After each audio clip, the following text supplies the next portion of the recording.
السلام عليكم ورحمة الله وبركاته، ازيكم يا اخواتي عاملين ايه؟ يا رب تكونوا بخير. لو اول مرة تشوفوا القناة بتاعي انزلي دوسي على اللايك ودوسي على الاشتراك في القناة، وما تنسيش تصلي على النبي في الكومنتات علشان تاخدي حسنات واخد انا معاكي. تعالوا نشوف النهاردة الفيديو بتاعنا جبار. الفيديو بتاعنا ضرب نار. يعني ايه؟ يعني هخليك تعمل الدونتس في البيت بأسهل وصفة وبأسهل الإمكانيات وبأقل التكلفة كمان. تعالوا نخش على الفيديو ويلا بينا نشوف المكونات. عندي 3 كوبايات ونص دقيق، 3 كوبايات ونص دقيق، وعندي هنا كوباية لبن. لازم الكوبايات تبقى زي بعضيها، وعندي هنا معلقتين سكر، وعندي هنا بيضة، واتنين باكت فانيليا، وباكت خميرة بيرة، وعندي هنا شوكولاتة دريم بيضة، والشوكولاتة دريم اللي هي الفاتحة والغامقة يعني.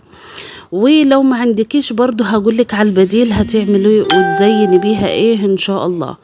عندي هنا ضفت 3 كوبايات ونص دقيق، ولازم الدقيق يكون متعدد الاستخدامات او يكون فينو او يكون، المهم يكون نوعية كويسة علشان بتفرق خالص في العجينة يعني.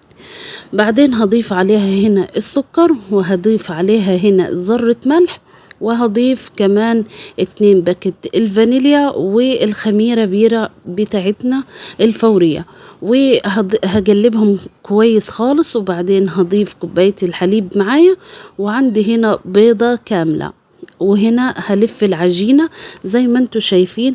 انا محطيتش اي مادة دهنية خالص، لا زيت ولا سمنة ولا زبدة.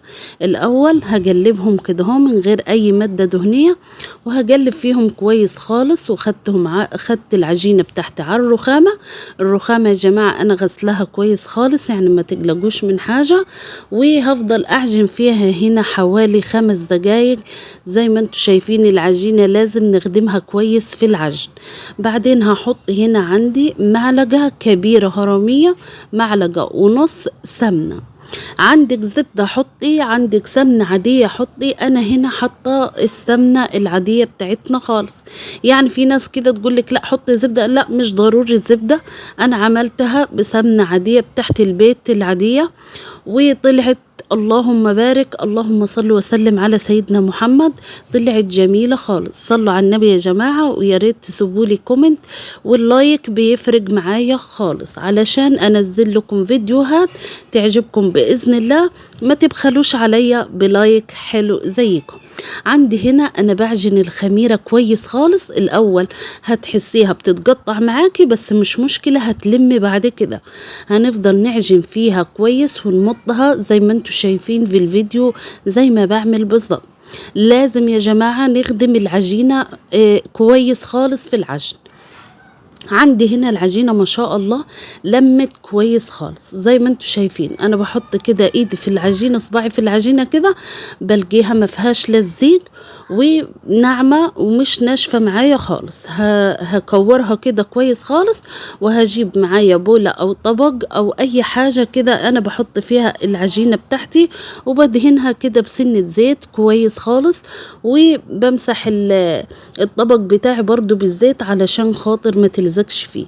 عندي هنا الكيس طبعا عندي خلصت، فطبعا لازم نتصرف. جبت كيس من المطبخ عادي، وفردته على العجينة وغطيتها وسبتها حوالي ربع ساعة. اللي بيقولوا لك مثلا لازم تقطعيها على طول، لا، لما تسيبيها حوالي 10 دقايق او ربع ساعة بتفرق معاكي خالص. يعني ما شاء الله اهي انا ما سبتهاش تخمر خالص خالص، سبتها كده زي نص خمر زي ما انتوا شايفين. شوفوا انا برضو حطيت صباعي فيها ما شاء الله خمرت بزيادة شوية. هنزل هنا شوية دقيق بسيطة خالص على الرخامة بتاعتي، وهقسم عندي هنا العجينة هقسمها النصين.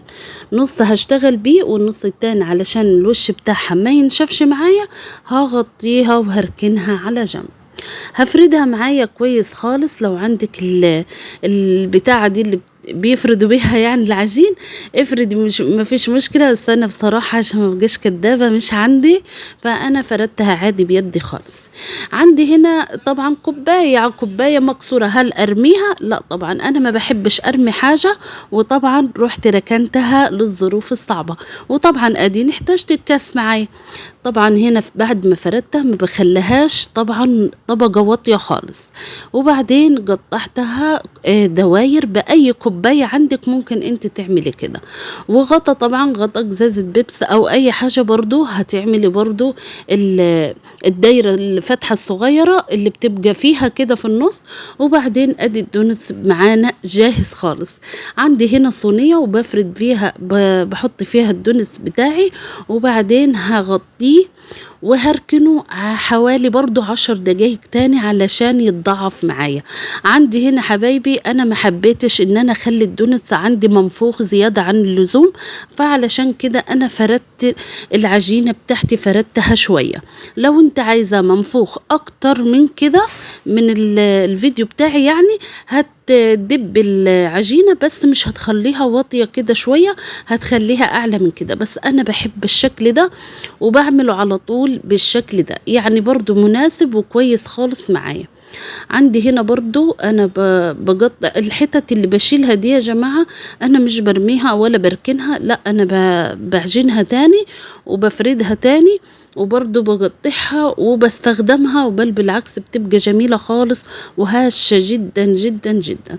طريقة سهلة ومبسطة ومش مكلفة برضو معانا، غير اللي بيتجاب من بره. اللي بيتجاب من بره تكلفته غالية جدا جدا. حاجة تفرحي بيها أولادك، وممكن تعمليها حاجة حلوة معاكي في البيت، يعني حاجة مش هتاخد معاكي والله وقت. يعني بسم الله ما شاء الله، 10 دقايق تخمير و10 دقايق بعد ما تقطعيها وبتجليها على طول وبتتزين، فما بتاخدش معانا وقت نهائي.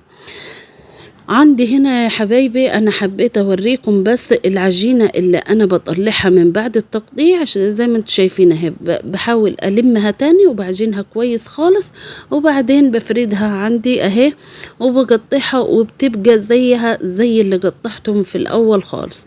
يعني ما تقلقيش منها انها تبقى تخينة ولا ده ولا ده، لا اديك هتشوف الفيديو وبسم الله ما شاء الله والله طلعت زي العسل وزي يعني بصوا جربوا الوصفة وان شاء الله هتعجبكم. وصفة بسيطة وما فيهاش اي تكلفة خالص. وبالنسبة للزينة طبعا لو ما عندكيش الشوكولاتات انت ممكن نص كوباية زيت ونص كوباية لبن ونص كوباية كاكاو، وبنضربهم كويس خالص في الخلاط لغاية ما بيدونا نتيجة الشوكولاتة بتاعتنا اللي بنعملها في البيت، وممكن تزيني بيها او ممكن تعملي كده سنة عسل وتحطيها فيها، وبعدين تزينيها باي مكسرات عندك علشان المكسرات تلزق في العسل بتاعنا.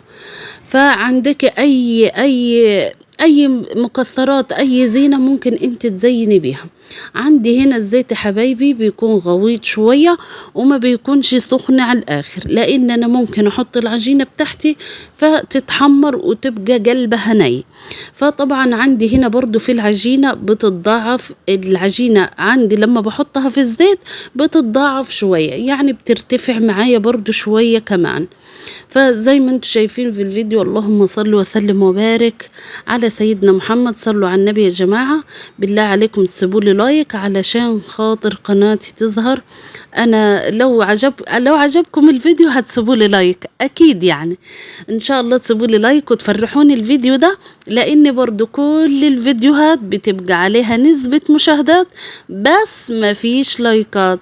فانا زعلانة منكم خالص انكم مش بتسيبوا لي اللايك، بتبخلوا عليا باللايك مع اني بنزل لكم وصفات حلوة وسهلة وبسيطة ان شاء الله.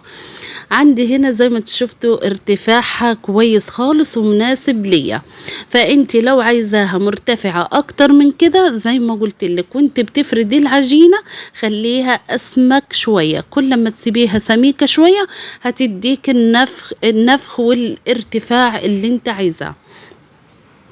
هنا طلعت معايا اول حطة، بسم الله ما شاء الله، اللهم صل وسلم وبارك على سيدنا محمد. ما تنسوش يا جماعة تسيبوا لي لايك واشتراك في القناة.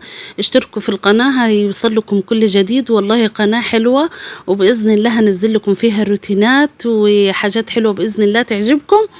فسيبوا لي اشتراك وسيبوا لي تعليق وسيبوا لي لايك بس. فهنا خلاص طلعنا الحطة التانية، وهنبتدي نحط باقي ال الدونتس اللي معايا. وشايفين الكمية، يعني بسم الله ما شاء الله الكمية معايا كويسة خالص، من 3 كوبايات ونص دقيق بس. يعني انت لو عايزة تضعف الكمية فضعف الكمية براحتك. وهو اصلا ما بيشربش زيت، يعني احلى حاجة في الدونتس ما بيشربش زيت نهائي، يعني ما شاء الله نفس الزيت نفس الكمية. يعني حاجة بسيطة، خد مني زيت حاجة بسيطة. يعني انت لو ضعفت الكمية ما شاء الله مش هتتضايق ان شرب زيت ولا الكلام ده فيش خالص. بيبقى زي هاش وحاجة قطنية جدا. طبعا دي الكرات اللي احنا طلعناها هنرميها؟ لا طبعا احنا ما بنرميش حاجة، زي ما قلت لكم الشعب المصري ما بيرميش حاجة ما شاء الله. ليه لكل حاجة تفكير يعني. عندي هنا الشوكولاتة البيضة، انا جبت هنا شوية وحطيتهم في طبق. والشوكولاتة بتاعتي التانية العادية زي ما قلت لكم انا اديتكم البديل اهو. وما شاء الله كل حاجة هحط فيهم كده ايه، معلقتين من الحليب وبعدين شوية زيت، وهقلبهم كويس خالص. طبعا الزينة دي بصي ابدعي زي ما انت عايزة. طبعا ده بصي اعمل اي حاجة بصي هتبقى حلوة، هتبقى حلوة من ايدك. انا عندي هنا اللون اللي هو بتاع الكيكات، ولون اللون ده بيتحط حتى في العجين. لو عايزة العجينة حمرة خضرة صفرة هتجيبي اللون ده وتحطيه في العجين. وبإذن الله هوريكم فيديوهات عن المعجنات بإذن الله، داخلين على المدارس وهنزل لكم فيديوهات تحفة هتعجبكم، حاجات بسيطة خالص هتنفع معاكم للمدارس.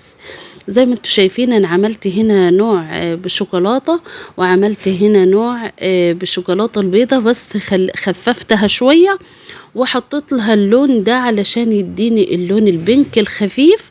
وهعمل برضو اللون البنك البامبا. وهزين برضو قدامكم اهو، انا عملت لكم التزيين قدامكم علشان خاطر اي نوع من التزيين يعجبكم تعملوه، وان شاء الله هتعملوه في البيت ويطلع احلى بكتير من بتاع بره. يعني ما شاء الله بص هنا اللون ده اغمق من اللي عملته في الاول. ابدعي زي ما انت عايزة، يعني اللهم صل وسلم وبارك على سيدنا محمد. والله طلعت العيال فرحوا بيه جدا جدا جدا. وتشوفيه يعني ما تفرجهوش خالص عن بتاع بره، يعني سبحان الله. بس اهم حاجة العامل الرئيسي في ده كله، يعني التزيين مقدور عليه، الجالية مقدور عليها، كل حاجة مقدور عليها. الدقيق العامل الرئيسي في الموضوع ده الدقيق. الدقيق لو كويس اعرفي ان الدونت هيطلع معاكي هش وجميل خالص. انا عندي هنا بصوا عملت يا جماعة نقط كده ولفتها داير ما يدور، اداني شكل قلوب شبكة في بعضيها. يعني المنظر ده اكتر حاجة عجبتني بصراحة. تحط نقط كده وحتة عودة كده بعودة، والله بعودة كبريتة كانت جنب نظيفة وعملت بيها. وعندي هنا الشوكولاتة بسم الله ما شاء الله، مشيت عليها كده عشان تديني الشكل اللي انتوا شايفينه بسم الله ما شاء الله. يعني انت ممكن تعمل الطريقة دي حتى في اي من مدارس العيل، ياخد له 1 ولا 2 في اللانش بوكس، او ياكلوها في البيت. المهم بتنفع معاهم وفرحوا بيها الاولاد خالص والله. يعني كفاية فرحة الأولاد لما تعمل حاجة زي كده في البيت بتفرق معاهم والله. يعني لما تجيب الحاجة من بره بيفرحوا بيها بس لما بتعمليها في البيت بتبقى فرحتهم زيادة. زي ما انتم شايفين الصورة بتتكلم، الفيديو بيتكلم عن نفسه. اللهم صل وسلم وبارك على سيدنا محمد. صلوا على النبي يا جماعة. اديكم شايفين، اللهم صل وسلم وبارك على سيدنا محمد. ده الشكل النهائي، والله العظيم تشوفوه تقولوا من بره. انا انبهرت طبعا بالنتيجة برغم اني بعمله على طول، بس كل ما بعمله بنبهر بيه اكتر واكتر. كمن شكل، كمن طعم، كمن هشاشان، مفيش من بعد كده. شايفين الاشكال؟ انا عامله اكتر من شكل، وشوفوا انت ابدعي في اي شكل انت عايزاه. يعني عندك هنا المكسرات دي عند العطار في منها شيء وشويات، اللي تجيبيه زيني بيه. يعني اي حاجة تجيبيها زيني بيها. انا شوف عملت كام شكل وكام، يعني اللهم صل وسلم وبارك على سيدنا محمد. اشكال حلوة خالص خالص، حتى ينفع معاكي لو عايزة تعملي مشروع. ممكن تعملي المشروع ده وانت في البيت وهيكسبك دهب. والله ممكن ناس كتيرة بتعملوا مشروع وما شاء الله بتكسب فيه كويس خالص خالص خالص. يعني ب3 كوبايات ونص دقيق، شوف الكمية اللي احنا عملناها. انت لو هتبيع الواحدة ب5 جنيه، شوفها هتجيب معاكي كام. وديكم شايفين الفيديو. ما تبخليش عليا خالص باللايك، تبخليش باللايك. طول ما انت شاهدت الفيديو عجبك، ولو استفدتي حتى لو بحاجة بسيطة، ما تبخليش عليا بالله عليكم باللايك. اللايك يا جماعة هيفرق معايا خالص خالص. والله بتعب في الفيديوهات علشان خاطركم، وعلشان اوصل لكم حاجة حلوة انتوا تستفادوا بيها. يا رب الفيديو يكون عجبكم. وهنا أنا وصلت خلاص لنهاية الفيديو. انتظروني في فيديو جديد بإذن الله. وما تنسوش زي ما قلت لكم الاشتراك في القناة واللايك، وتصلي على الرسول في الكومنتات علشان تاخدي حسنات، وأنا أخد كمان معاكي. وأشوفكم في فيديو جديد، والسلام عليكم ورحمة الله وبركاته.